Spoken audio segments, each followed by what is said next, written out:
Szeretettel köszöntjük még egyszer Joel Burnell, nem tudom jól ejtem a nevét, vendégünket. Hadd kérdezzük mindjárt, hogy ezt a, mint magyarosan Joelnek, ezt a Joel nevet hogyan kapta, ezt a bibliai nevet?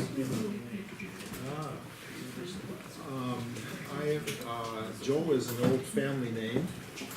Joel egy régi családi név nálunk. Okay, there's six Joel Burnells in order. I'm number 6. Sorozatban ő a 6. Joel Burnell. So my grandfather was Joel Logan Burnell. A nagyapja Joel Bernard. And my dad was Joel Ernest Burnell. Édesapja Joel Ernest. So I'm Joel Logan Burnell the second. Joel Burnell a második. But it's an old family name. Ez egy régi családi név. My grandma said one time she had 6 Joel Burnells at her dinner table. Nagymája mondta, hogy egyszer 6 Joel Burnell ült az asztalnál. And originally my family, well, we go back to the Vikings. Mi a családunkat egészen a viking visszavezetünk. And we conquered Normandy. Meghódítottuk Normandiát. And then we went to England with William the Conqueror. Aztán hódító Vilmossal Angliába mentünk. And then my ancestor came to Boston in 1630 with the Puritans. És aztán őseim 1620-ban puritánokkal Bostonba érkeztek. So at that time we were Congregationalists. Akkor még kongregacionalisták voltunk. But for the last several generations we're Baptist and Methodists. De az utolsó néhány száz évben most már baptisták és Methodist. metodisták.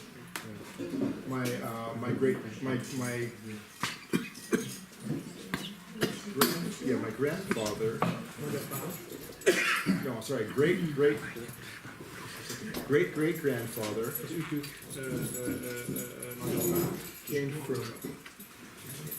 came from Pennsylvania to California. Pennsylvániából Kaliforniába on a wagon train and all kinds of adventures along the way.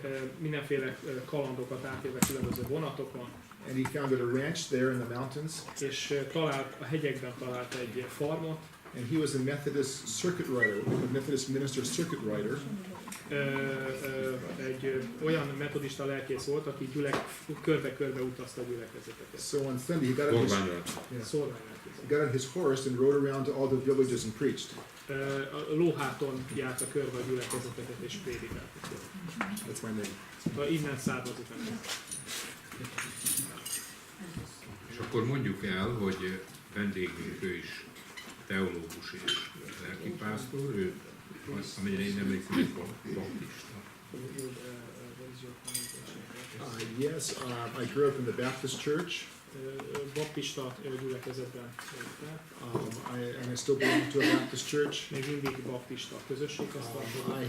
I've been in many different places in my life. Számtalan különböző helyen jártam már életemben. So my personal and scholarly interest is heavily around Dietrich Bonhoeffer. Az én személyes és tudományos érdeklődésem Dietrich Bonhoeffer témakörében csúcsosodik ki. Okay, so I have a lot of Lutheran thinking in my. De ebből következik, hogy a gondolkodásom az evangélikus, erős evangélikus. Wesley has helped to moderate and bring balance into my moderate Calvinist upbringing. Wesley az, aki segít nekem abban, hogy a calvinista neveltetésem valamilyen fajta harmóniát. So, that's my story. Köszönjük szépen! Hát Bonhoeffert ebben a körben nem kell bemutatni, ugye? Ő egy evangélikus, gondolkodó, teológus, mártír, akit a háború utolsó napjaiban végeznek ki. Úgy tudjuk, Hitler külön személyes akaratát követve egy összeesküvő csoport tagjaként azonosítják. Őt nem nagyon radikális, de egyértelmű a Hitlerrel való szembenállása és a kritikai nézeteiket Hitlerrel kapcsolatban, amennyire én emlékszem, egy könyvtárban helyezték el, és véletlenül bukkant a titkos rendőrség erre az anyagra, letartóztatták, és ha van pozitívum a rabságában, akkor ez az, hogy a gondolatainak, nagyon mély gondolatainak sora került papírra, ami talán nem így történik, ha szabadon jöhetett, mehetett volna, és kénytelen lett volna egyéb dolgokkal foglalkozni. A börtönlevelei és egyéb dolgozatai ebben az időszakban, etikai művei ezekben az években láttak napvilágot, és hát a remény élt, hogy hát ha a háború után ezt lehet folytatni, de végül egy koncentrációs táborban szörnyűséges körülmények közt kivégezték, elhamvasztották, és ott van elszórva más mártírok, zsidó mártírok magaival együtt. Most nem jut eszembe pontosan a helynek, a településnek a neve, egy nem annyira ismert település ez, ahol őt kivégezték, de a hatása az nagyon erős, és ez köszönhető Bétge nevű kollégájának, barátjának és sógorának, amennyire én tudom. Ő dolgozta fel a hagyatékát, és tavaly előtt, most nem, de úgy rohan az idő, mi is megalakítottuk a Magyarországi tagozatát a Bonhoeffer társaságnak, és nagy megtiszteltetés nekünk, hogy oda tartozhatunk. Nálunk a Bezlin egy konferencia után történt ez, a csoportunknak az elnöke, Csepregi András, evangélikus, teológus, lelkész, aki a Bezlin is tanít, és Szabó Ildikó a titkára ennek a mi csoportunknak. Minden héten van Bonhoeffer olvasás, a teológián, és most is volt egy kis konferencia, én sajnos nem tudtam ott lenni, mert lenn kellett lenni a helycei találkozón, de ezügyben volt itt professzor úr is, megkérjük, hogy esetleg valamit erről is mondjon nekünk, hogy mi volt, és akkor utána pedig az én első kérdésem, de esetleg mindenki fogalmazom magában egy kérdést, de az én kezdő kérdésem a beszámoló után az lenne, hogy milyen volt Bonhoeffer viszonya az édesanyjához. És nagyon érdekes családban nőtt ő fel, egy felső középosztálybeli nemesi családban. Az édesapja talán agnosztikusnak nevezhető ismert pszichiáter volt, az édesanyja pedig egy evangéliumi kegyességű asszony, és ezért Bonhoeffer úti táskájában is ott volt az útmutató például, magával vitte, és az ő elmélyült kegyességi életében az édesanyja jelentős szerepet játszott, de azért ennél többet is szívesen hallanánk majd. Tehát akkor először, vagy néhány mondatot hallhatunk arról, hogy mi volt a tegnapi konferenciánk.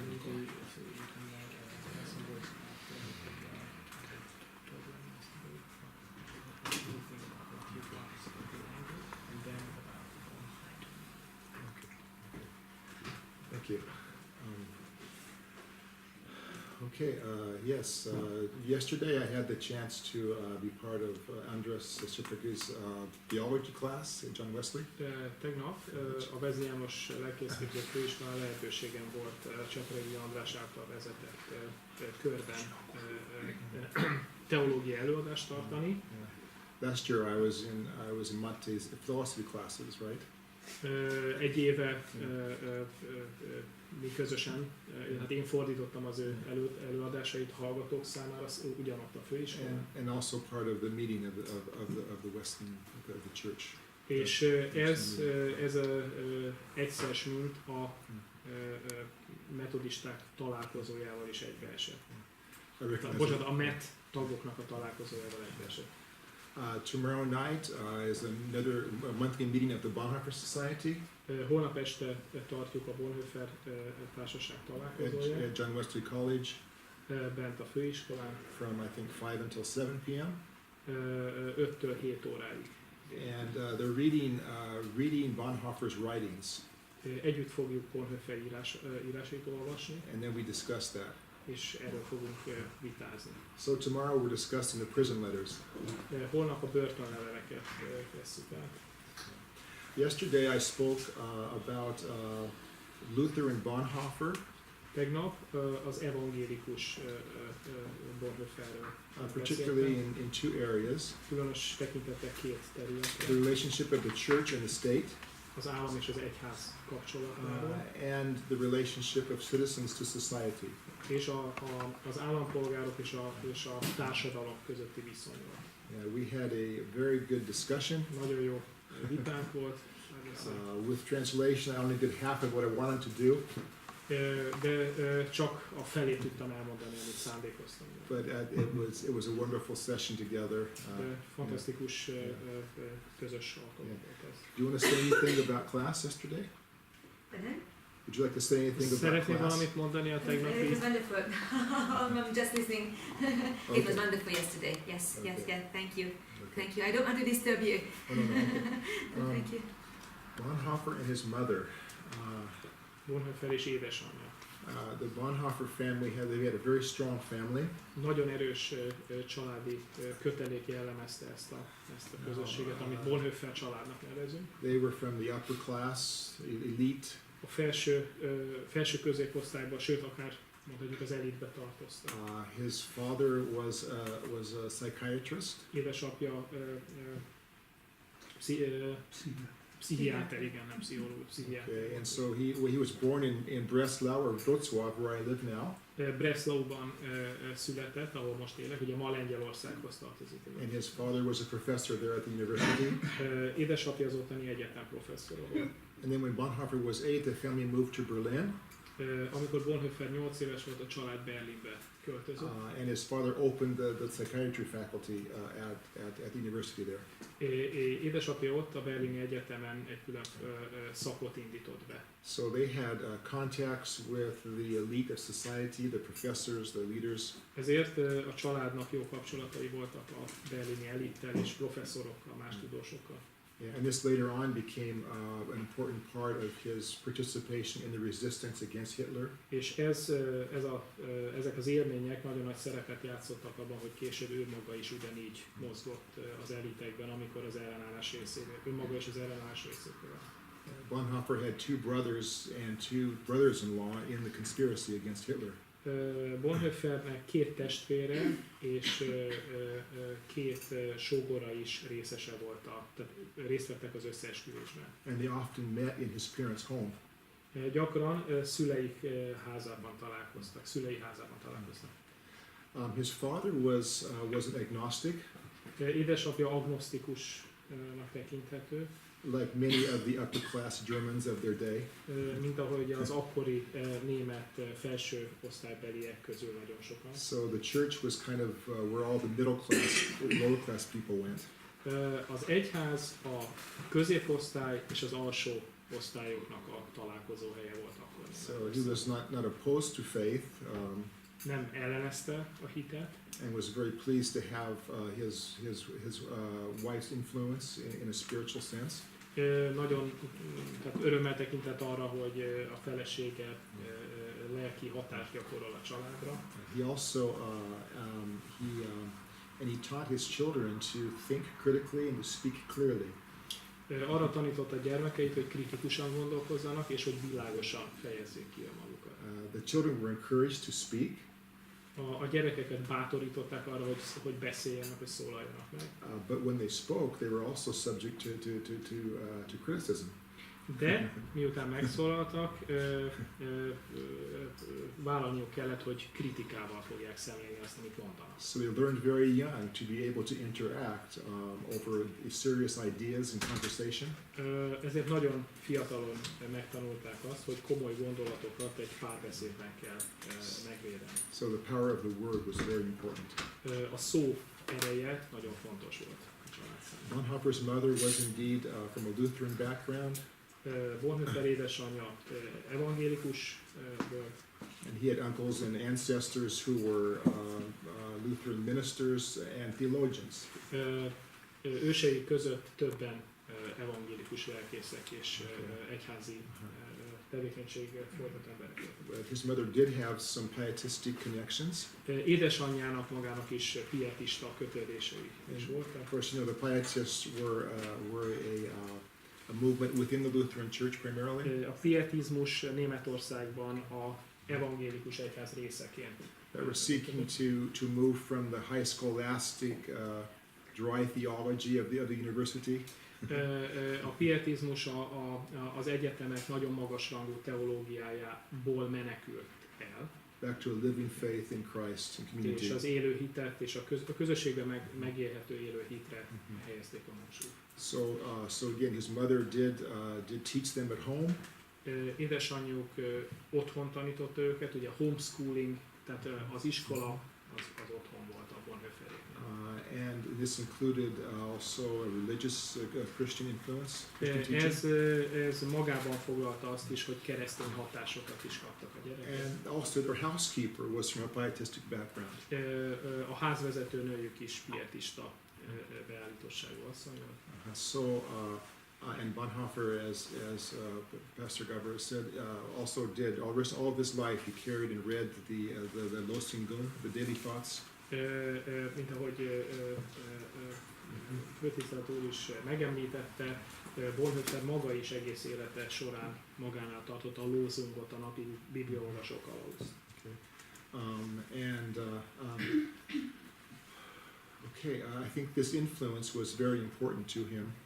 Ez a hatás nagyon fontos volt Bonhoeffer számára. Yeah. We have quite a few pictures of their family. There was 8 or 9 children, 8 children I think. It was a big family. Számtalan fotónk van arról, ahogy a család együtt volt 8 gyermekkel. And if you go to the Bonhoeffer home in Berlin, you can see much of their family life. Hogyha valaki elmegy Berlinbe a Bonhoeffer családnak a házába, akkor nagyon sok részletet láthat a családnak az életével kapcsolatban. There's the family sitting room. Ott van például a családnak a közös helysége, ahol közösen ültek. His father's study or office. Látható édesapjának a dolgozó szobája. And I think the dining area is now kind of a conference room. Ahol ők ebédeltek, az nagy konferencia helység. There's the garden out back. Látható a kert is hátul. As well as Dietrich's room up in the attic. És megtekinthető Dietrich szobája is fent a And so some of Dietrich's possessions are there. The desk that he used is still there today. Mai napig megtalálható az a pad, ami ő is dolgozott. Some of his books and a könyvei még mindig ott vannak. And a small piano. És egy kis zongora is. He was quite an accomplished musician. Egy nagyon felkészült zenész volt. Bach is lovely. A Bach csodálatos volt, a Bach zene csodálatos volt. And when I hear Chopin, it's so Polish. És amikor Chopin hallottam, annyira éreztem, hogy mennyire lengyel volt. Okay. And it truly is true that Polak Węgier Babrantanki. És ez igaz is, hogy a lengyel és a magyar mindig jó barát. To hear a Hungarian brother play Chopin as Paul would is wonderful. Csodálatos volt, hogy egy magyar testvér játszott lengyel. Akinek egyébként ősei között lengyel nemesek is vannak, tehát ha jól tudom, Péter, ugye? Igen. De hát ez itt a Kelet-Európában az ember gyakran jár így, hogyha nagyon vizsgálja őseit, akkor hát egy zsidó, egy lengyel, valaki mindig előbukkan. Mert a szerelem nem ismer nemzetiségeket és határokat. Most én hadd kérdezzem meg itt, hogy ugye Wroclaw most egy lengyel város, hajdan német volt, hogy az egyik ez volt, amire részben választ is kaptunk, hogy őrzik-e Bonhoeffer emlékét, de kicsit tovább megyek, hogy a lengyelek Bonhoeffert lengyel hazafinak tartják-e, lengyel hősnek, vagy német hősnek, vagy hogy dolgozzák ezt fel, kiék nekik Bonhoeffer, és mit kezdenek azzal, hogy mondjuk, ha nem is volt, ha egyesek szerint harcos filoszemita, de antiszemita biztos nem volt. Hogy emészti meg ezt egy a magyarhoz hasonlóan kicsit antiszemita lengyel hazafi, Kaczynszki árnyékában, ami azért képzavar, mert 150 centis ez a derékember, Kaczynszki, az ő árnyékában nehéz elbújni, de nagyon jobboldali és nagyon erőteljes, ezekben a nagyon keresztény kelet-európai országokban a nagyon erős antijudaizmus és antiszemitizmus akár. Szóval mit kezdenek a lengyelek azon kívül, hogy ott van a kis pianinója, ott van a szülőháza, ami gondolom én, hogy egyfajta kis múzeum, Wroclaw népe, a lengyel nép, hogyan dolgozza fel azt, hogy itt van nekik Bonhoeffer, ki ő nekik? Egy idegen? Vagy egy hazafi? Well, even the Germans have trouble with Bonhoeffer. A németeknek is problémájuk van Bonhoefferrel. Ők azt mondják, hogy vigyék a lengyelek.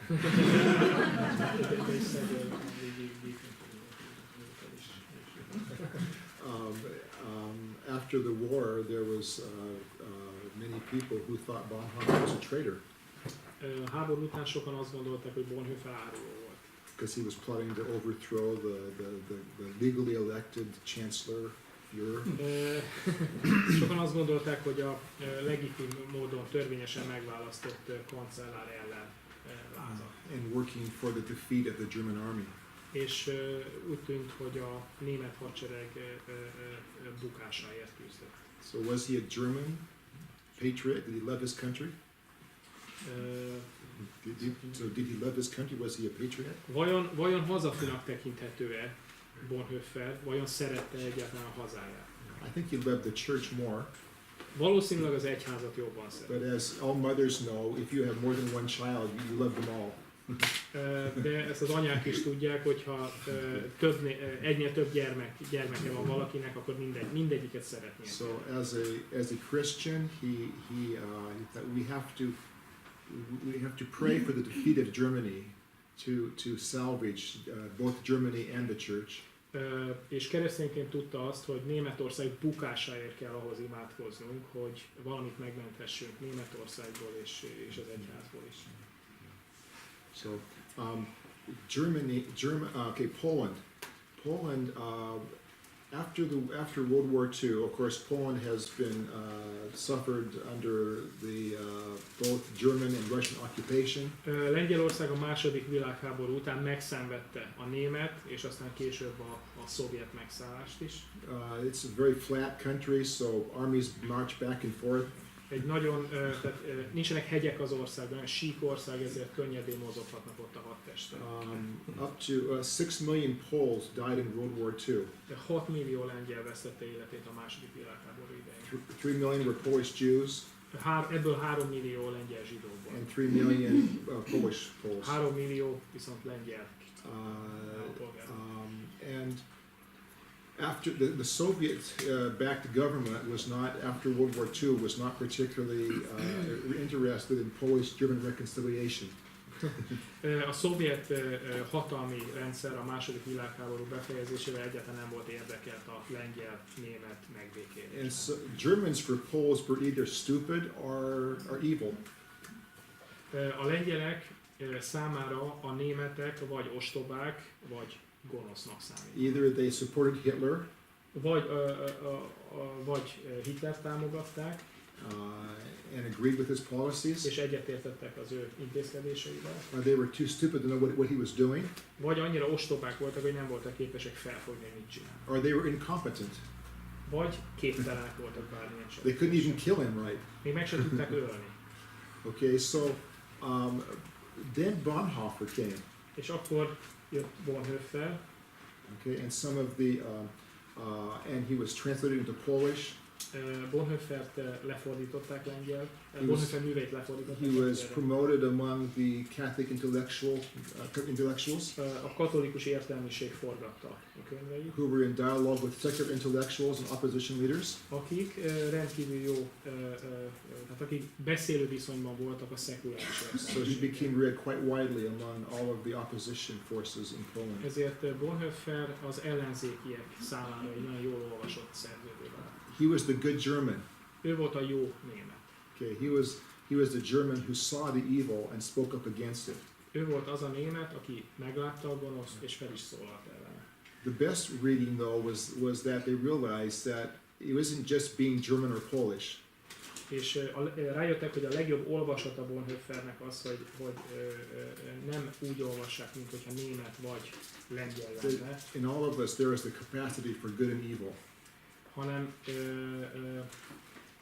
hogy lehetőség van arra, hogy valaki jó és rossz között válasszon. So it's not how can a German do what they did in World War II. És nem az a kérdés, hogy egy német hogyan és mit tett a második világháborúban, How can a human being do these things? hanem hogy maga egy emberi lény hogyan viselkedhet egy ilyen helyzetben. And what can we learn so we don't do it again?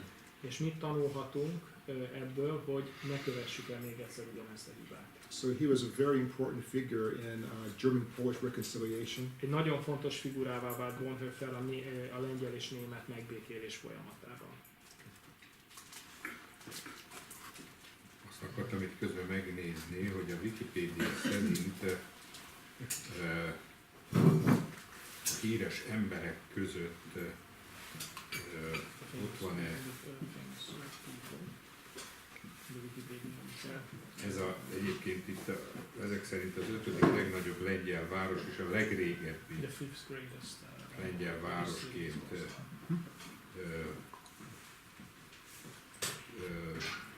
jelenítik meg. A Habsburg birodalomhoz is tartozott, és hát, történelme során sok minden egyébhez is. Gyakran szoktam gondolkozni azon, hogy mi rengeteget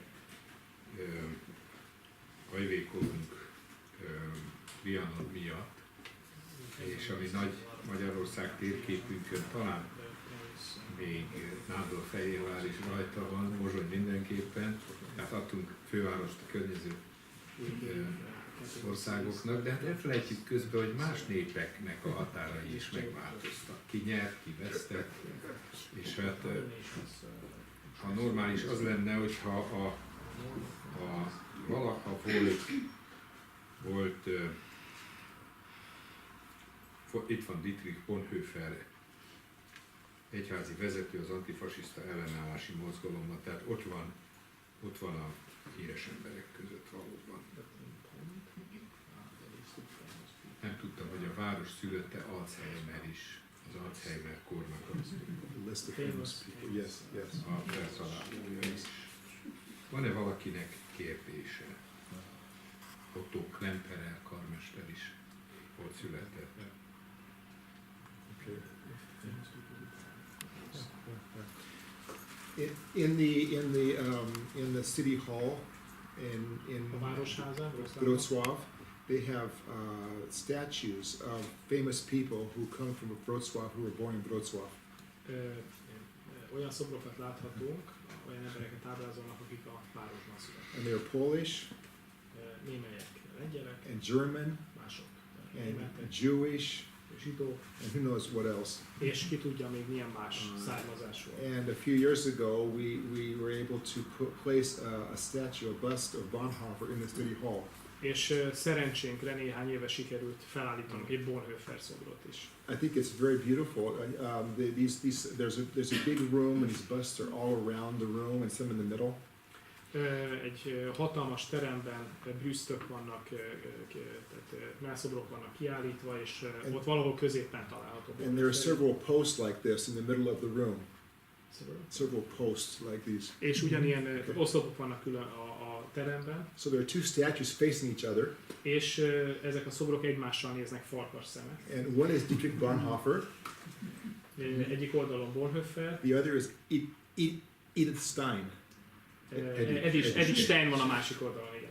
Okay, Jewish person from Breslau, Egy Breslauból származó zsidó asszony, who became a wonderful philosopher, brilliant woman. aki csodálatos filozófus lett, egy fantasztikus nő volt. Okay, a Catholic nun, Egy katolikus apáca, a mystic misztikus, who was executed by the Nazis in World War II.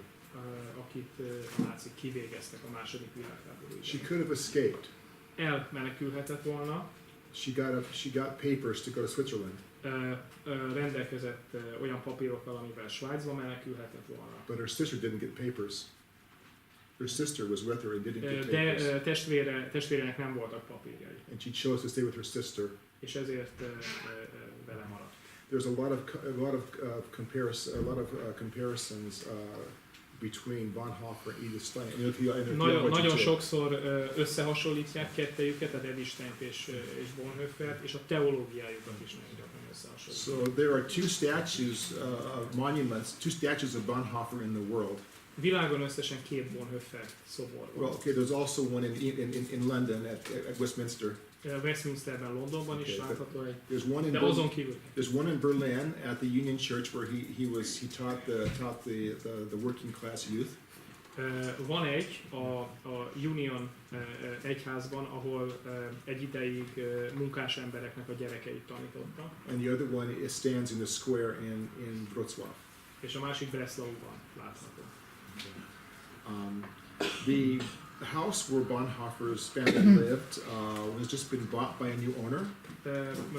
Abban a házban, ahol a Bonhoeffer család élt Breslauban, éppen most talált új gazdára, And they were delighted to find out that this was the home of the Bonhoeffer family. és örömmel vették tudomásul, hogy ez a ház volt az, ahol a Bonhoeffer család élt. And they are completely remodeling the home Teljesen újra tervezték a házat, and trying to return it to as much as it could be to what it was when it was built. és a renováció során úgy próbálták megszervezni, hogy a lehető leghasonlóbb legyen ahhoz, amilyen lehetett a Bonhoeffer család. So the Bonhoeffer Society in Poland has been, I think, 15 years now, maybe 20. A lengyel Bonhoeffer társaság 20 éves most már. So we have conferences, seminars, Konferenciákat és előadássorozatokat szervezünk. and also many books have been published. Számtalan kötetet adtunk már ki. And our school and our theological journal we have every year. This is number 11, volume Ez a 11. 11. szám a mi teológiai folyóiratunknak. And this is the third volume I've edited. Ez a harmadik kiadás, amit én And this- szerkesztettem, And the second one on Bonhoeffer. és a második, ami Bonhoefferről szól. So there's 9 articles in English and 4 in Polish. 9 angol nyelvű és 4 lengyel cikket találhatunk. So I already gave one to Andras for the school library. Már adtam egy példányt Andrásnak, aki a főiskolai könyvtárban helyezte. And this is for you. Ez pedig De egy pici helyreigazítással kell élnem, mert létezik még egy, ha szobornak is nem nevezhető, de emlékmű a világon, amely Bonhoeffer ábrázolja, ez pedig a Vezlinek az udvarában. In your school, yes, there is. That's right. There's 4 now. Nagyon érdekes emlékmű, ami őt és a sógorát Doknányit, aki szintén mártír lett, őt ábrázolja. Doknányi zeneszerzőnek a fia volt ez a jogász, aki a német titkos szolgálatoknál dolgozott, ő szervezte be Bonhoeffert is, és kettejüknek egy nagyon érdekes emlékművet talált ki Rajk László. Egy Bándok talapzaton áll ez a emlékmű, egy ilyen dőlt alumínium lapon van bemarva Bonhoeffer és Doknányi arca, amit a kollégiumnak az erkélyéről 2 reflektor megvilágít este, nagyon érdekes. látvány, és a talapzatba a szárnyas nikének a mozdulatát rajzolt bele a tervező művész, ez a lépni kell gondolat. Tehát ha valaki előtt ott van a szárnyas nikének a szobra hajdani tanulmányainkból, akkor mintha a sietésnek vagy a hirtelen lépésnek egy pillanatát faragta volna meg a szobrász, és ez a mozdulat van benne a talapzatban, és pedig azért, mert Bonhoeffernek is volt egy ilyen fontos gondolata, egyszerű, de fontos gondolata, hogy amikor az ember történelemben felismeri a pillanatot, azonnal lépni kell, mert tovább megy a történelem. És hogy kötelességünk etikus emberként az adott pillanatban a megfelelő lépéseket megtenni. Dognányiról alig tudunk valamit, nem tudom, hogy vendégünk esetleg többet tud-e róla, de hát lehet, hogy ő is a történelemnek egy ilyen sajátos mellékszereplője. De visszatérve ide, a Bonhoeffer és édesanyja nem akármilyen dráma volt ebben a családban, hogy az egyik gyerek elesett az első világháborúban, az egyik fivére Bonhoeffernek, egyik testvérével együtt végezték ki, és 2 sógorukat is, tehát egyszerre 4-en.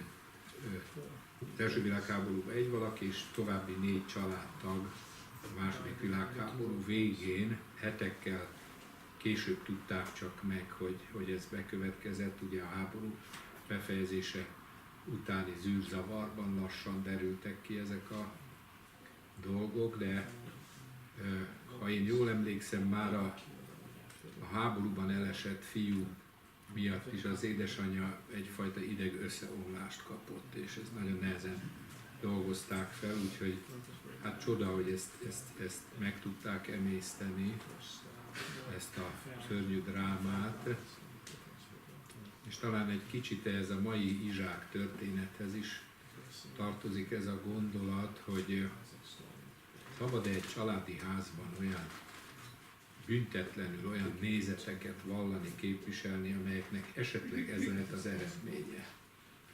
Ha valljuk be őszintén, hogy akár szülőként is, nagyon gyakran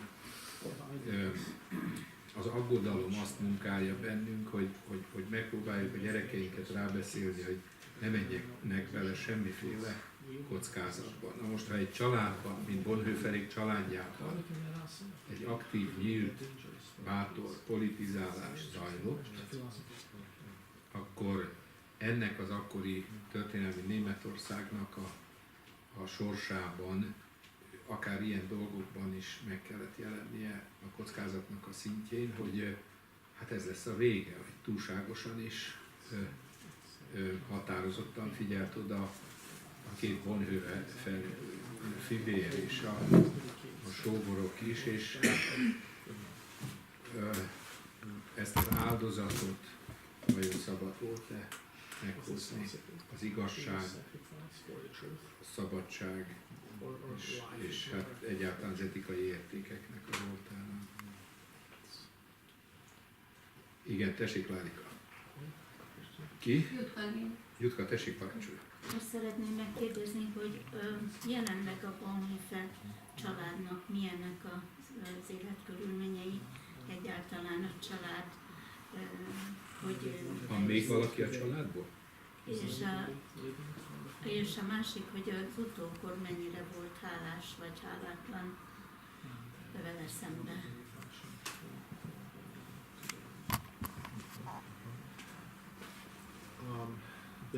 There are some of the Bonhoeffer family and relatives alive, yes.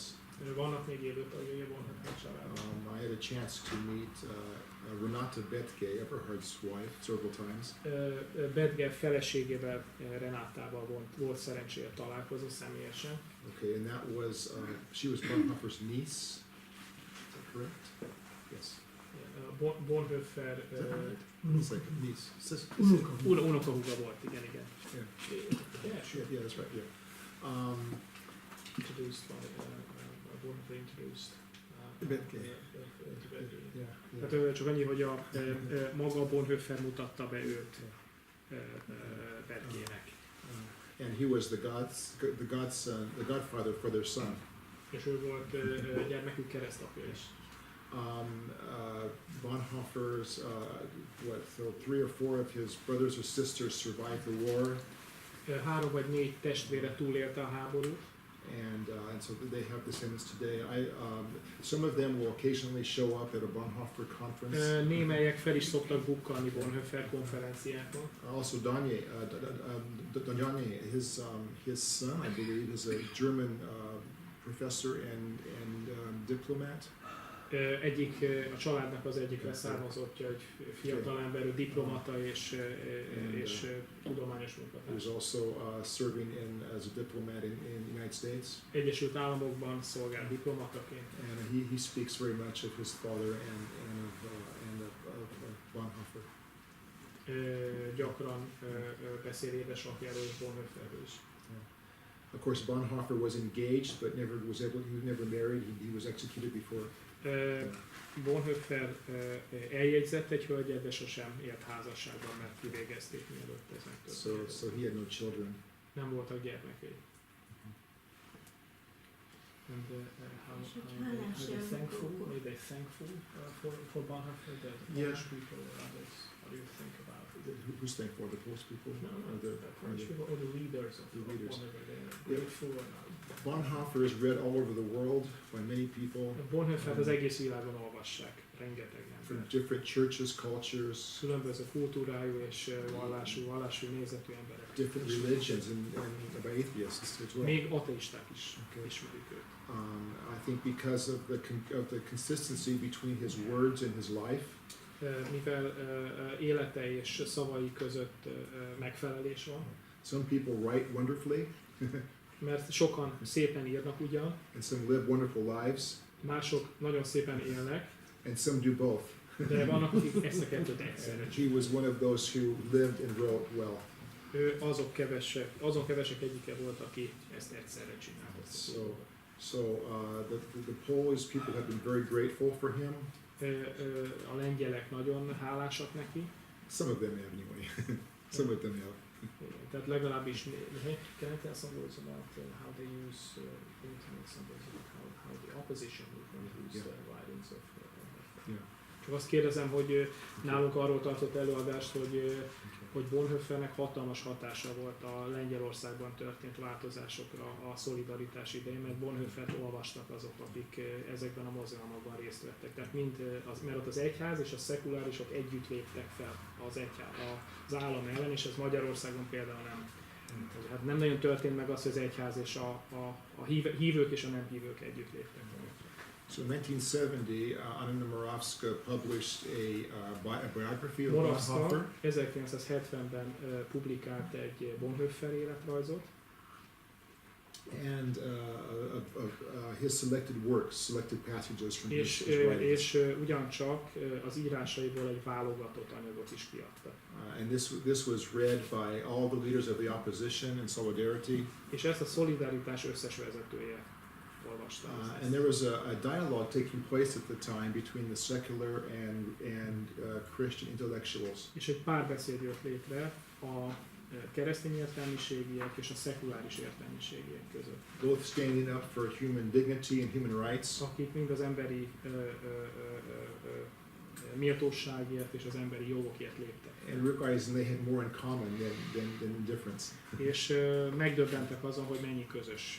They looked at Bonhoeffer as a Christian who was involved both in the church resistance to Hitler. És úgy tekinthettek Bonhoefferre, mint aki egyházi emberként képes volt részt venni olyan politikai dolgokban, amelyek elvileg nem egyházi. As well as in the political resistance and even the conspiracy against the Tehát az Nazi egyházi és a politikai intézményrendszerekben is képes volt cselekedni. So there's that part of his life. He was sort of an icon. Ezért az életének ez a része miatt egyfajta ikonná vált. They also saw him as a bridge. He was a bridge between the old Germany and the Germany that was to come. Egy hitként is tekinthettek rá, aki a régi Németországból az új Németországba vezetett el. And they too saw themselves, the intellectuals, the leaders, as a bridge. És ezek a lengyel értelmiségek önmagukra is úgy tekintettek, mint akik hidak In a changing world, egy változó világban, they carried the tradition, the history of their families, their country, their culture. akik hordozták családjuk és országuknak a hagyományait, In a world that's falling apart, egy olyan világban, amelyik darabjaira how can hulik. they carry forward the best of that and pass it on to their Vajon children? hogyan tudják ezeket az értékeket hordozni és továbbadni a későbbi generációknak? Of course, they read very widely his writings, Nagyon elterjedtek voltak, és jól olvasottak voltak az írásai Lengyelországban. particularly his ethics, Különösen az etikája, as well as his prison letters. amit éppen a börtönlevelei is, Okay, so he wrote about church and state. az állam és egyház kapcsolatáról is írt. Okay, he said the church's role is not to become the state, Világosan leírta, hogy az egyháznak nem az a feladat, hogy az állam részévé váljon, but to remind the state that it is not God. hanem az államot kell emlékeztetnie arra, hogy ő nem az Isten. That the government exists for the people, not the people for the government. És hogy nem az emberek vannak az államért, hanem az állam van az emberért. Okay. És az egyház feladata, hogy erre emlékeztesse az állam. Okay. So when God created the world, He created the family. Amikor Isten megteremtette a világot, akkor családot is teremtett, And with the family, we have work and culture, everyday life. és a családdal együtt egy működő kulturális helyzet is adódik, So church and state came afterwards. és az egyház és az állam csak ezután következik. What are they there for? Egyáltalán mi szükség van So that we can live normal human lives with our families. Nem az lenne a jó, hogy normális emberi életet élhetünk a családunkban, With our friends. és a barátainkkal. Okay. And so the government is there to provide the opportunity, the framework for everyday life. Az állam csak azért van, hogy ennek az életnek a feltételeit garantálja. Now, the government may or may not recognize that this is its God-given task. Elképzelhető az, hogy az állam nem fogja fel, hogy ez az Istentől kapott feladat. So the church's job is to remind the government what its authority is and what its limits are. És itt jön be az egyháznak a feladata, hogy megmutassa, hogy mi az állam feladata, de melyek a határai. Another responsibility of the church is to care for the victims of state injustice. A másik feladata az egyháznak, hogy kiálljon az állam áldozataiért. Whether or not they're Christians or non-Christians, Akár keresztények voltak, akár nem. Jews or Gentiles, Akár zsidók voltak, vagy nem zsidók, doesn't matter. nem számít. Okay. There's also can come a time where the church is called to resist. És vannak olyan időszakok, amikor az egyháznak ellenállás kell tanúsítania. Now, generally, this is done in a non-violent way, non-violent resistance. Mindezt egy nem erőszakos úton kell megvalósítani. Can this go beyond that? De vajon túlmehet ezen? That's also a question in here in Hungary as well. Ez ugyanúgy ma Magyarországon is egy kérdés számunkra. Yeah. A narancsfestéknek való.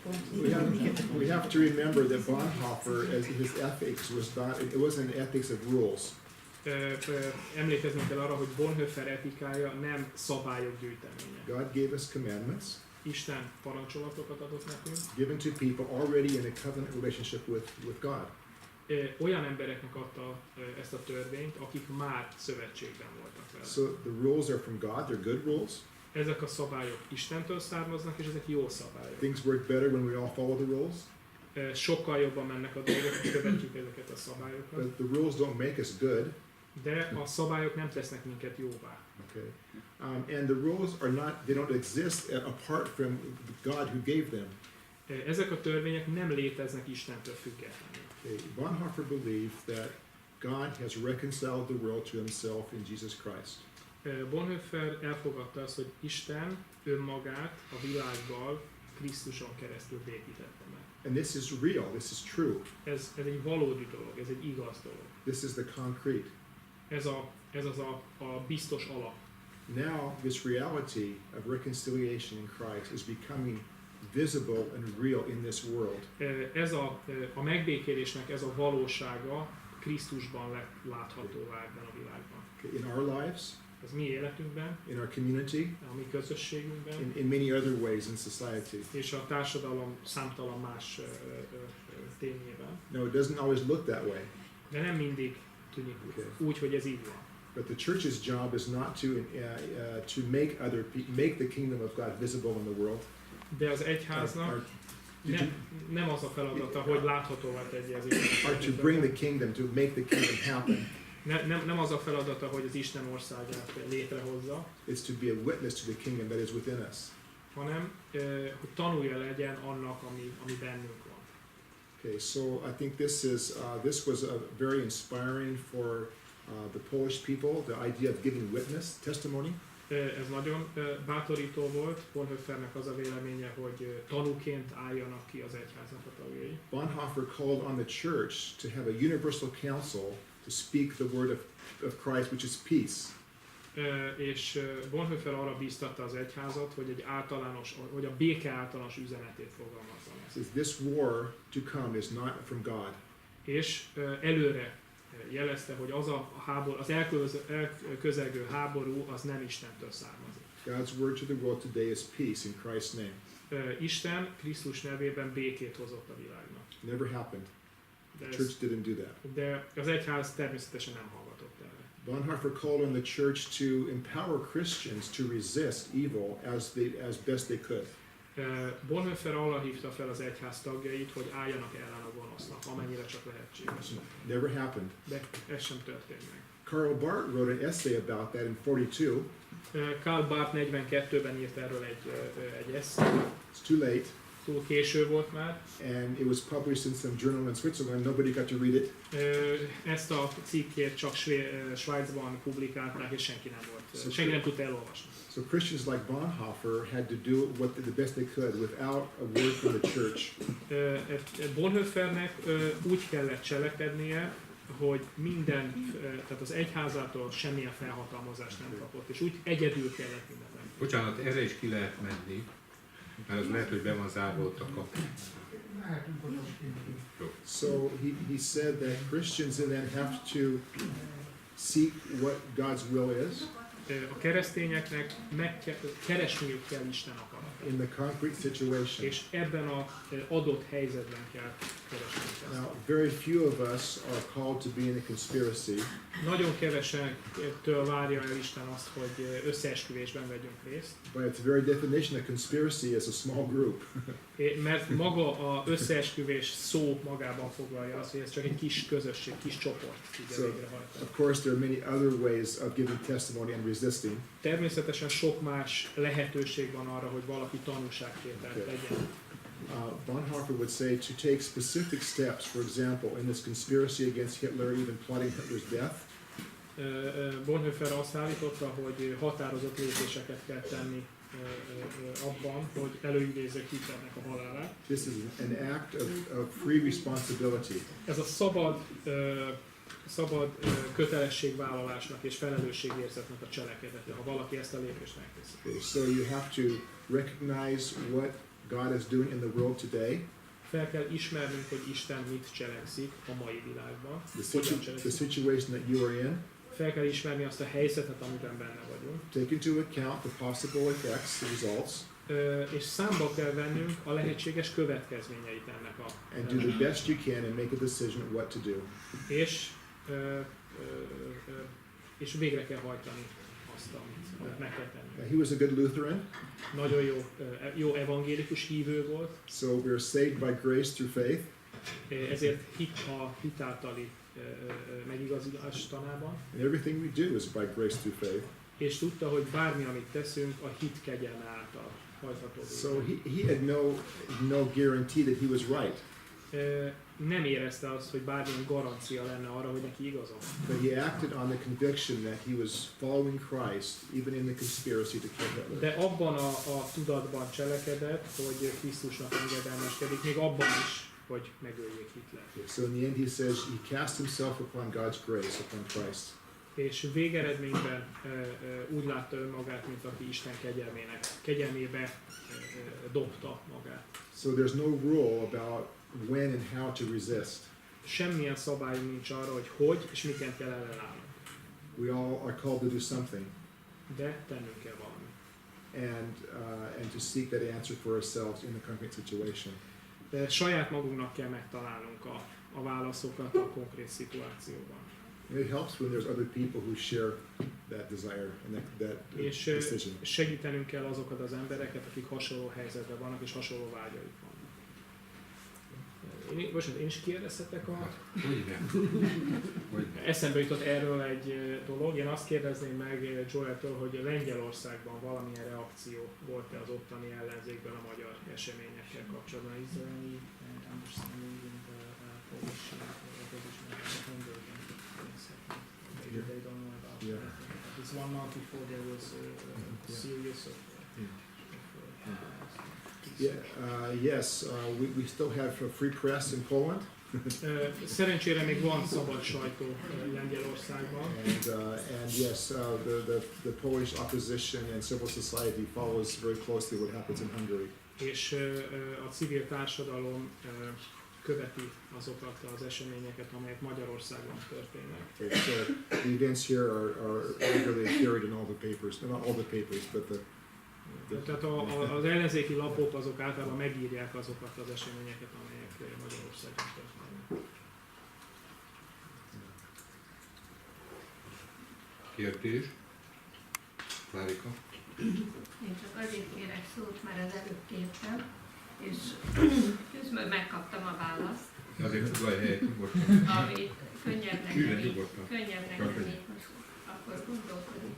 Szóval megkaptam a választ, mert éppen az lett volna a kérdésem, hogy a szellemi elitnek milyen feladata van ahhoz, hogy a többséget jó útra terelje. Mert ugye a demokráciában többségi szavazatot számlálás alapján dőlnek el a dolgok.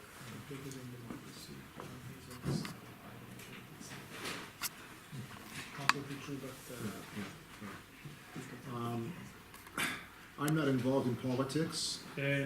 Nem politizálok Magyarországon, nem veszek részt a politikai. We need good politicians, that's okay. Jó politikusokra van szükségünk, ezzel minden rendben van. But I am involved in civil society. De inkább a civil társadalom munkáiban veszek részt. So I write on the internet, on Facebook. Publikálok az interneten, a Facebook oldalamon is írogatok. Commentaries on life, on society. Kommentárokkal látom el az interneten vitákat. As well as political things happening. Tehát a különböző lengyelországi eseményekhez hozzá szoktam szólni. And in the last year and a half, I've been writing poetry. Az utóbbi 1,5 évben költészettel foglalkozom, verseket írok. Mostly in Polish. És ez mindezt lengyelül. Which is quite a surprise for me too. Ami számomra is nagy meglepetés. But it's I think when we're facing situations that we don't like, we don't agree with, it doesn't seem consistent with God's desires for the human race. Hogyha olyan helyzetekbe találjuk magunkat, amely úgy tűnik, mintha nem lenne konzisztens az isteni akarattal. Tehát olyan dolgok történnek, mintha azok nem egyeznének az Isten tervével. We have to do something. Valamit tennünk kell. I felt helpless. Én mindenféle segítség nélkül így neki éreztem magam. Afraid, worried, concerned. Féltem és aggódtam ebben a helyzetben. I had to find a way to express what I'm feeling and thinking. Kellett találnom egy olyan kifejezési formát, amivel el tudom mondani, hogy érzek. And to stand with others who also feel the same way. És hogy kiálljak azokért, akik hasonlóképpen gondolkodnak. The world is very distressed and afraid. A világ rendkívül aggodalmas és nagyon nagy félelmek között van ma. And God gives special gifts to people. És Isten különleges ajándékokat készít azoknak az embereknek. Could be a prophetic gift. Ezek profétai ajándékok is lehetnek, speaking truth. hogy az igazat szólják. I think he's given me the gift of peace Nekem a békességnek az ajándékát adta, and hope. és a reménységet. So when I write, some words are strong, Nagyon erős szavakat írok le. some are gentle, some are gentle. De nagyon kedves szavakat. Yeah, but even in wrestling with the hard things in life, in our society, there still is an aspect of hope and of peace behind it all. De ugyanakkor megpróbálok megküzdeni az élet nehéz oldalával is, hogy reménységet találhassak. When I first started to write, Amikor először éreztem a késztetést arra, hogy írjak, I had many Christian friends, and they said, "Write about Jesus." és keresztény barátaim javaslatot tettek arra, hogy Jézusról írjak. And I said, "I write about Jesus all the time. Én mindig Jézusról írok, mondtam neki. I just don't always use his name." De nem mindig használom a nevét. Bonhoeffer said, "If you look at Christ, you can no longer look at Christ and not see the world." Bonhoeffer azt mondta, hogy lehetetlen úgy tekinteni Jézusra, hogy közben ne vegyük észre magát a világon. And you can no longer look at the world and not see Christ. És most már nem tekinthetünk úgy a világra, hogy ne vegyük észre közben Krisztus. I also like to say you can only look at coffee and not see the cookies.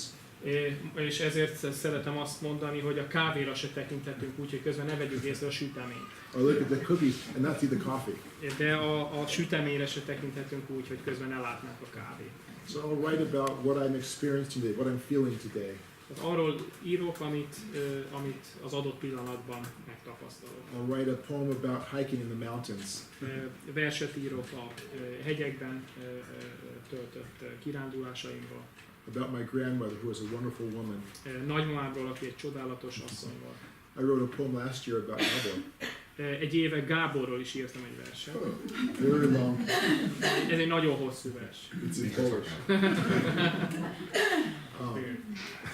That is great. That's great. And I write about spirituality. De magáról a lelkiségről is sokat írom. Many of the people in Poland are very upset with their churches. Lengyelországban nagyon sokan elégedetlenek az egyházban. And they're ready to throw the whole Christian thing out the window. És sokan magát az egész kereszténységet akarják az ablakon kidobni. So I'll write about things the church says and does I don't like, I don't agree with. Írok olyasmiről is, amit az egyház mond, és try, amivel nem értek egyet. I also try to post and write about the good things that the church says and does. De szeretek olyasmiről is írni, amit az egyház mond, és helyes, hogy ezt mondja. Tehát az egyház mellé is áll.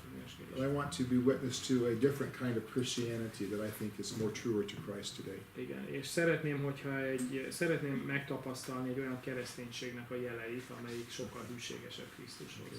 So when I write, I wrote some poems about Luther. It's the 500th anniversary of the Reformation. A reformáció 500. évfordulóján Lutherről is írtam néhány verset. Particularly at Christmas and Easter, I wrote some poems that were quite spiritual. Írtam néhány nagyon szellemi verset karácsonyról és a feltámadás ünnepéről úgy írtam. And people read this quite widely. És elég sokan olvassák ezeket a verseket. And I know half of them are Christians. Tudom, hogy a fele ezeknek az olvasóknak keresztény. But many of them are at least not practicing Christians. De sokan olvasóim közül nem gyakorló keresztény. They're agnostics and atheists and Jews and Buddhists. Agnosztikusak, esetenként ateisták vagy buddhisták. And we had this wonderful conversation. És csodálatos párbeszédet kezdtünk el egymással. And they read the poems about social issues and justice and politics. Olvasták kommentáraimat a társadalmi helyzetről és a politikával kapcsolatban. And about everyday life. A mindennapi élettel kapcsolatban. And about spirituality and about Jesus. A szellemi dolgokkal kapcsolatban is, és Jézussal kapcsolatban. That's my answer. Ez az én válaszom. Among other things, but that's what. Yeah. Sok máson kívül ez az én válaszom. Köszönjük szépen, értettük a szelíd célzást, a nem tekinthetünk úgy a kávéra, hogy a süteményt ne lássuk. Nem tekinthetünk a kávéra és a süteményre úgy, hogy a levesre meggondolhatnánk, és látom, hogy bejött már az ebéd is. Mindjárt elmondunk egy imádságot, de kérdezem, hogy valakinek esetleg van-e még valamilyen kérdése, vagy megjegyezni valója. Judit? Az egyik inkább egy megjegyzés lenne, hogy nagyon élvezetes volt az igehirdetés, főleg azért, mert annyira direkt módon vitte át az üzenetet, a Biblia üzenetét a mindennapokra. Ez rendkívül élvezetes volt, és nagyon, nagyon építő. Amit szerettem volna mondani, mert ezt foglalkoztak mostanában, és itt is azt látom, tehát Bonhoeffernél is ezt látom, hogy kereszténynek lenni rendkívül kockázatos. És nem csak ott van a kockázata, hogy bele lehet halni, tehát megölhetik az embert, hanem ott is, amit most mondott, és nagyon megütötte a fülemet, hogy nem tudta, hogy igaza volt-e. Tehát, hogy van egy bizonytalanság, tehát egy bizonytalanság is van a dologban. És hogy gondolom, hogy talán ez ugye a ne ölj parancsából következik, tehát, hogy valami olyasmit tesz a krisztusi etika nevében, ami nem egyezik meg a 10 parancsolattal. Tehát, hogy nem biztos, hogy igazunk van.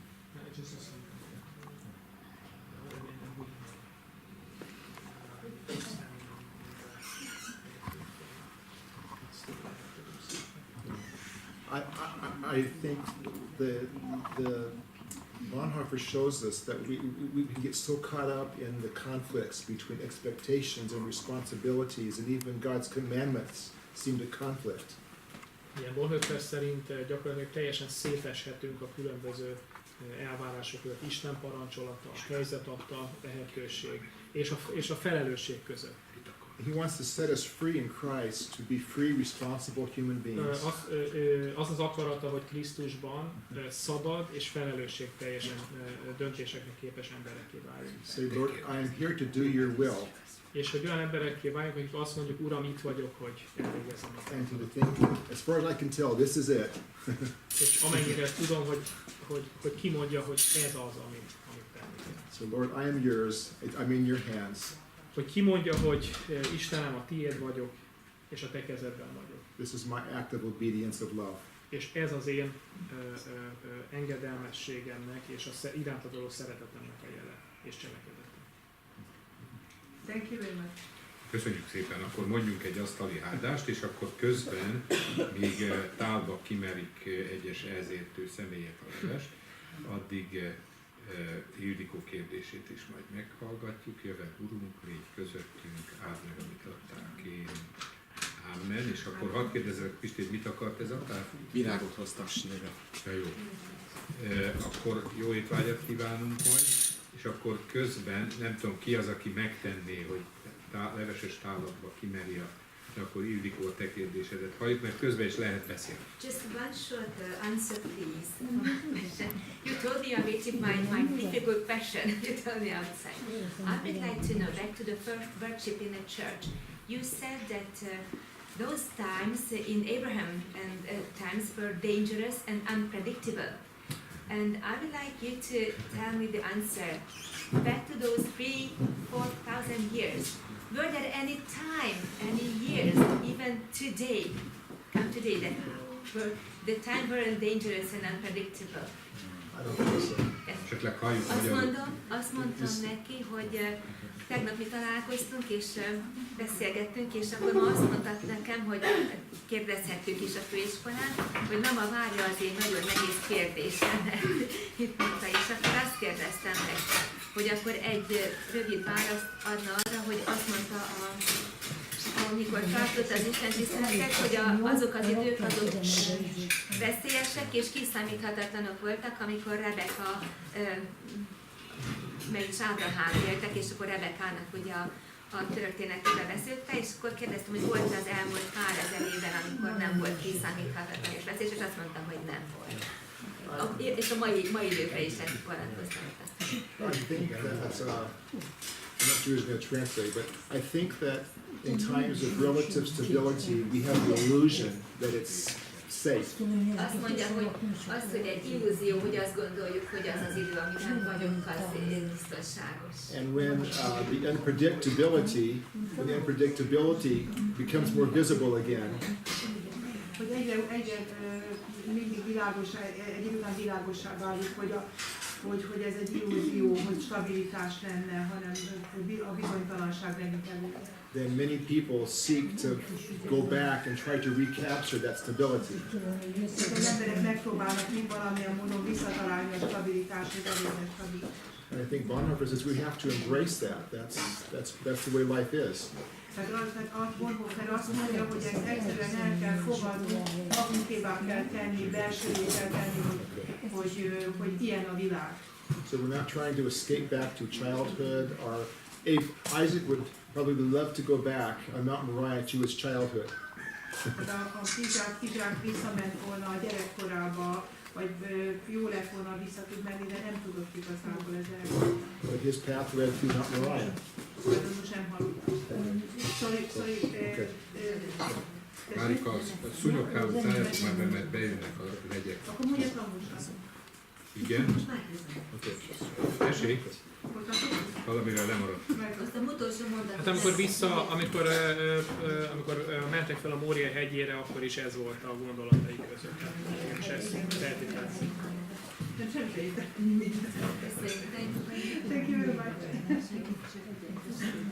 Igen, Ferenc kérdezni akar, bár nem volt itt Ferenc. Miről akar kérdezni? Ne haragudjon, mindig élvezem, hogy mindig kérdezni akar. Tetszik-e tudni, hogy miről beszélgetünk? Mert ahhoz kéne... Csak egy mondat a biztonságról.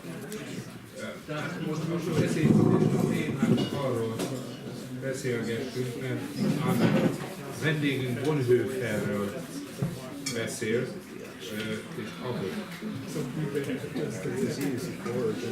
De azért tessék egy rövidet kérdezni, ne legyen. Demokrácia van, mindenki megszólal. Igen, tessék. Nem nagyon tudom kérdésé formálni, mert amit tudunk, hogy jön, tehát az a tény, az sajnos nem kérdés.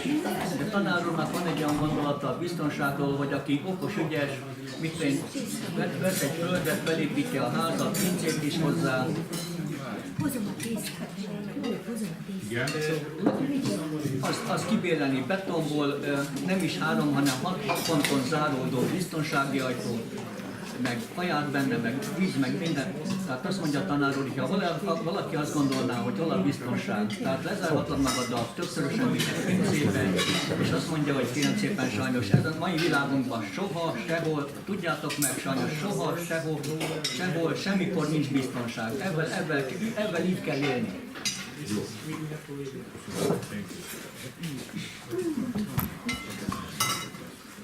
Köszönjük szépen.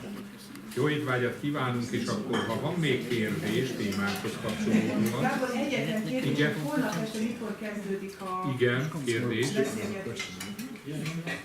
Dankóban. Should I respond to that or just say? Should I respond to that or just say that? Kérdés az volt, hogy mikor lesz holnap ez a Bonhoeffer olvasás.